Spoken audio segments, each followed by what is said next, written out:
Muy buen domingo a todos. Muchas gracias por estar aquí con esta columna eh, semanal, videocolumna, en donde tratamos de atender temas técnicos vinculados a fraude y corrupción y entender y comprender las mejores prácticas. Esta columna se denomina extorsión o ficción. Leo la nota de Antonio López en el Universal, en donde el encabezado dice que el INAI ofreció bajar multas a cambio de boletos para el Mundial, acusa extorsión la Federación Mexicana de Fútbol de unos funcionarios que se mencionan, y bueno, señala también coacción para reducirle sanciones y sobre todo lo que llama la atención en este contexto es que también exigieron boletos para el Mundial del 26. En un tiempo aparece esta nota y esta denuncia en que ya el INAI está en los estertores de la muerte y se niegan a dejarlo morir. Dice la nota que el secretario general de la Federación presentó ante el OIC una denuncia por lo que se considera un tipo de extorsión. Denuncia también, según esto, que lo invitaron a una comida, en una comida, simple y sencillamente le pidieron ahí los boletos. Lo que me llama la atención en primer término es que no se determina en la nota, no sé si estoy denunciando, tengo yo que recibir la información más completa, que es parte del trabajo del OIC y también, por supuesto, parte del denunciante si quiere que progrese. Se argumentó que recibió una invitación del INAI, que el INAI es un órgano del gobierno, no puede ser, hay personas que lo invitaron, quién lo invitó a la comida, dónde fue la comida en el sur de la Ciudad de México, quiénes estaban ahí, porque explica que llegaron dos funcionarios del INAI, un secretario de datos personales y el otro, el director general de sanciones, y que estuvo también presente el director jurídico. Bueno, en este contexto es un indicio muy importante entender qué pasa, pero también en el otro sentido, se presupone que el Femex Food es ahora una de las entidades en las cuales eh, tenemos que determinar la veracidad de los hechos. Primero, porque el Femex Food, la Federación Mexicana de Fútbol, fue multada en 2022, que es donde se inicia la verificación. Esta verificación que se inicia, fíjense, 3 años para que suceda un hecho. O sea, por eso en México estamos tan perdidos. 3 años para una supuesta verificación a un ente particular. En esa revisión que se hace, se presupone que es porque a partir de unos hechos que sucedieron en Querétaro, el INAI decide hacer una revisión a todo lo que tiene que ver con la captura de datos personales en los estadios de fútbol. La hacen y se reconoce, según la documentación que obra en el INAI, que no cumple la Femex Food con la normativa y les multan con casi 23 millones de pesos. Se fueron al amparo y en fin. ¿En qué consiste esta recopilación de datos que se le atribuye a la Federación de Fútbol y que no es única en su caso, porque en este país, donde quiera, cualquiera ya está capturando los datos y ni siquiera nos damos cuenta cuando ponemos el dedito? Si bien se advierte que esta federación le encarga a un tercero que recopile los datos personales biométricos, para eso se requiere, según la ley, el consentimiento expreso de las personas a quien se les está recopilando. Y las entradas a los estadios eran el dato, la foto del rostro, de alguna manera discrecional. Todo esto llevó a este tipo de verificaciones, a ver si se cumplía o no con la ley, y bueno, 3 años se tardan en esta denuncia. Yo sí creo en algo muy relevante, que nada es casualidad en la política, nada absolutamente. El espíritu, el poder y las redes de corrupción del sexenio pasado que persisten muchas de ellas imbrincadas en este gobierno, pues juegan un papel fundamental, intentando por una parte desprestigiar sin datos consistentes, sin certeza para ello, y sobre todo si de verdad, que yo sí creo que por supuesto hay extorsiones para trámites y evitar sanciones en el gobierno y no son de ahorita, han sido por años. Yo, por ejemplo, llevo denunciando 8 años las extorsiones, intimidaciones y demás que hace la Auditoría Superior de la Federación y que a lo mejor en 4 años me van a decir, bueno, pues sí, cuando las circunstancias estén. Pero regresando al tema del INAI, este asunto de esta denuncia en donde alguien pide boletos del Mundial, que ojalá estén vivos para entonces si lo pidieron, que se vayan a generar, ¿no? Pensando que se pidieron para 2026, casi 4 años antes, pues nos habla de una posible ficción, una representación imaginaria de la realidad para contar, transmitir o sesgar historias. O también nos puede hablar de una extorsión como método de intimidación para evitar una multa. Todo es posible porque todo lo que ha estado dijera yo, en el foco del fútbol y en el foco del gobierno en muchas entidades, pues está vinculado a corrupción. O sea, eso no nos espanta. La intimidación, en este caso, implica la realización de actos que infunden miedo o coaccionan a otra persona, donde van a afectarle en su patrimonio, su seguridad. Y en este sentido, yo dando la duda razonable, a mí me encantaría que se hiciera una investigación idónea, pertinente y apropiada, porque realmente es una investigación muy sencilla. Los que acudieron a la comida tendrían que dar los datos precisos, qué, quién, cómo, cuándo, dónde. Y es muy sencillo recordar qué comieron, qué pidieron, tienen la nota. Y ojalá hasta los hayan grabado, porque bueno, si yo sé que alguien me va a extorsionar, yo lo grabo. Ese es más allá de este escándalo mediático. ¿Y qué me llama la atención? Que este asunto sale a la luz pública en un escándalo mediático justo cuando se iba a presentar la semana pasada para voto este tema de la sanción en el pleno del INAI. Fíjense, es algo que yo insisto, no hay coincidencias. Y entonces, lo irrisorio de todo esto es todos los cabos sueltos que hay, y más que esto irrisorio, ¿qué han hecho las autoridades y los temas que van vinculados? Y esto no es solo. Quiero decirles por qué sé que no es algo aislado. Cuando se inicia un procedimiento oficioso a los clubes de fútbol y todo este tema de la Femexput, hay que ver quién estaba en la presidencia de la misma y que me parece que sigue hasta ahorita, y que está vinculado al pasado, ¿no? Arreola, Miquel Arreola. ¿Qué pasa? O sea, no es un dato aislado esto que yo les doy. Es un dato relevante para una investigación.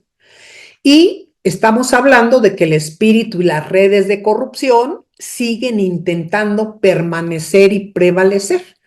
Aquí hay un tema muy importante y la cordura a veces traiciona. Entonces, llegaron también en esta investigación que me permití llevar a cabo, los correos que fueron enviados por la comisionada Julieta del Río. Correos que implican, pues, hechos, digo, cada quien es libre de poner en un correo lo que considere, pero pienso yo que un servidor público y más el nivel de un comisionado debe tener los límites que se establecen en la Constitución y en en toda la regulación armónica. ¿En qué sentido? Si yo sé que hay algo irregular, lo que debo de hacer es denunciar con hechos, documentos, con toda la información que yo tengo. Y aquí intentar desprestigiar únicamente porque sí, a mí me llama la atención. Y vemos entonces, por ejemplo, en los correos que envía, en donde denuncia y se dirige al presidente comisionado, que hay una serie de correos que ha mandado, que se obtuvieron a través de gente, le intenta denostar, lo le atribuye acciones sin demostrar qué es. Vemos el siguiente, la siguiente parte porque lo tengo por cuido el sigilo. Estos son correos, obviamente, de correos públicos que fueron enviados por personal que los recibe. Y dice, estoy enterada, ya está, también enterado el doctor, no sé a quién se refieran, la notaría, amenaza como si hubiera algo de culpabilidad, y establece, por ejemplo, en este correo que fue enviado la semana pasada, que vería la secretaria Buenrostro, que denunciaría los resultados de la Auditoría Superior, que no sé cómo se entera de ellos, porque aquí también vemos que hay un sesgo.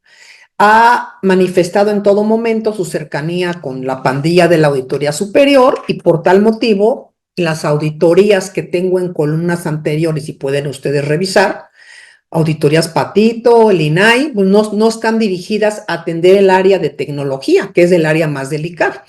Continúa diciendo, gracias a Dios tus infamias son falsas, invoca al Supremo, no, atiende casos de extorsionar gente, pero sin ningún, no tengo gente que negocien en despachos, ni pido moches, cómplice de tus amigos, bueno, en fin. Y terminan bueno, tenemos dos, en el pleno del miércoles, que es donde se iba a atender precisamente este caso de la Federación de Fútbol, y entonces sigue calumniando, difamando, no vuelvas a meterte conmigo, lamento tu actuar y resultados tan opacos, no volveremos a vernos, un estilo Petro en el que yo leo en estos correos, pero a final de todo,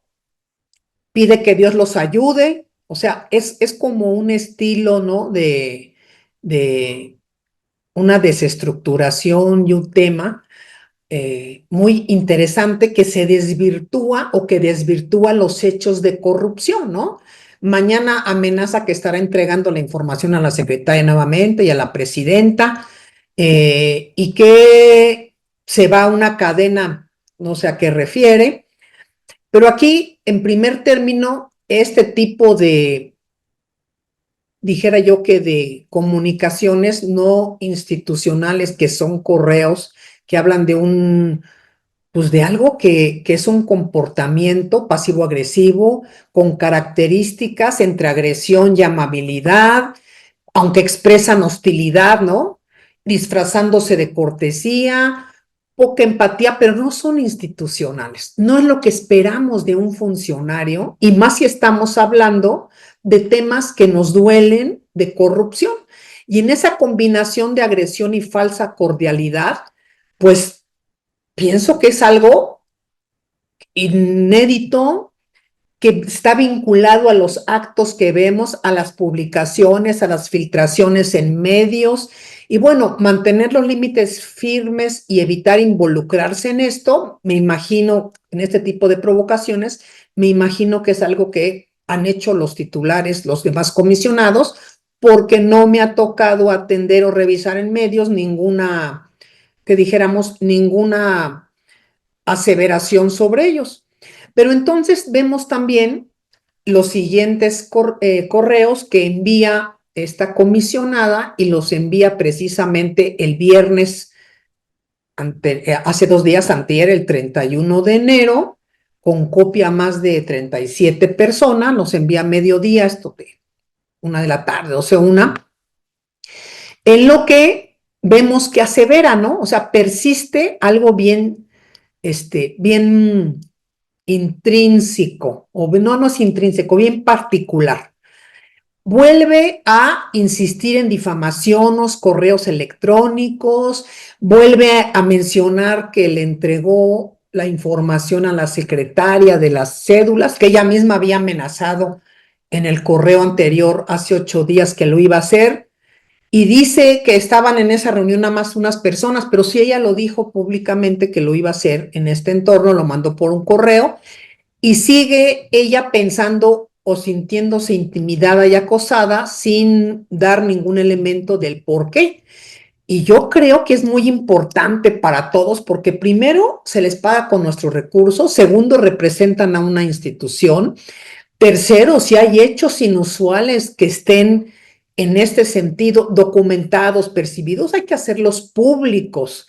Estamos hablando de que estaría señalando corrupción y callarse ante un silencio de un deber de cuidado es muy extraño, ¿no? Y luego vuelve a aseverar que agradece a personas de la plataforma, bueno, cosas que no van conexas unas con otras.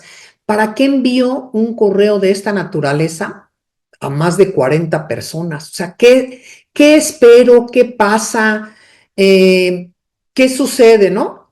Bueno, estos correos merecen un análisis dentro de los temas de la investigación, tanto interna que debería ser en el ámbito laboral, como la externa que realice el órgano interno de control con relación a faltas administrativas, que son distintos resortes, distintos músculos, y que tendría como razón de ser dilucidar todo esto. Una cosa va amarrada a la otra, ¿eh? No hay nada que dijera yo novedoso. Hay una campaña integral para acabar con las cenizas, pero las cenizas ya están de veras de lo terrible. Y entonces, pues vemos nuevamente, ¿no? Un buen día y excelente viernes después de una denostación.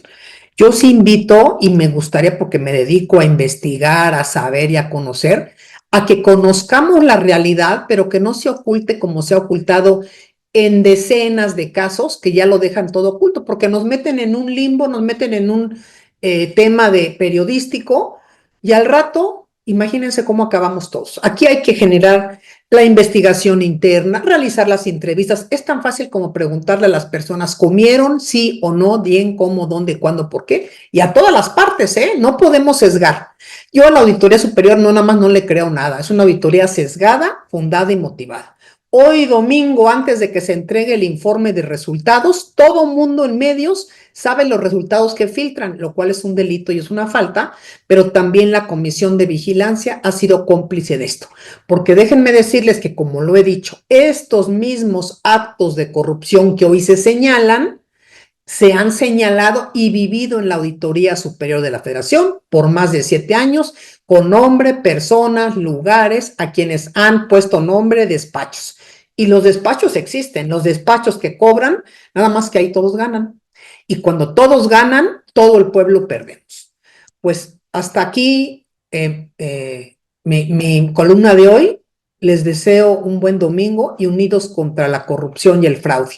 Vamos a ver esta semana qué temporada o capítulo de esta serie vamos a conocer para poder armar, en su caso, una buena investigación para nuestras siguientes columnas. Que estén muy bien. En la casa sucia van a encontrar, aunque no lo crean, antecedentes de por qué y las personas que están en esto. Es increíble. Son las redes de corrupción que llegaron para quedarse. Que estén muy bien.